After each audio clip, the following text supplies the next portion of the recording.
Asia কাপের ফাইনালে মুখোমুখি হতে যাচ্ছে চিরপ্রতিদ্বন্দ্বী ভারত পাকিস্তান। এই ম্যাচ কে জিতবে সেটা সবার আগেই জানিয়ে দিল জ্যোতিষীটি। ভিডিওটি শুরু করার আগে ভিডিওটি লাইক বাটন প্রেস করে আমাদের 1000 লাইক পেতে সাহায্য করুন। এবারের এশিয়া কাপে রীতিমতো অসাধারণ ফর্মে আছে ভারত।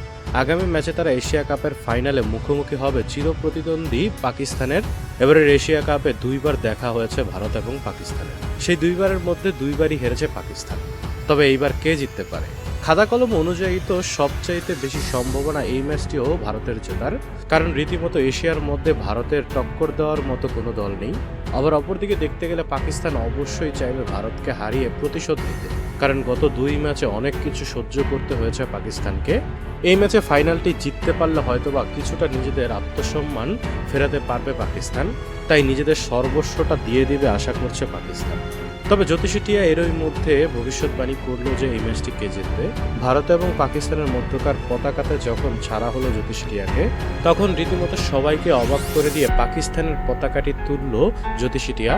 তো বন্ধুরা, আপনাদের কি মনে হয় কে জিতবে এই ম্যাচটি? আপনাদের মতামত অবশ্যই কমেন্ট বক্সে লিখে জানাতে ভুলবেন না, এবং ভিডিওটি ভালো লাগলে অবশ্যই লাইক, শেয়ার এবং চ্যানেলটিকে সাবস্ক্রাইব করবেন।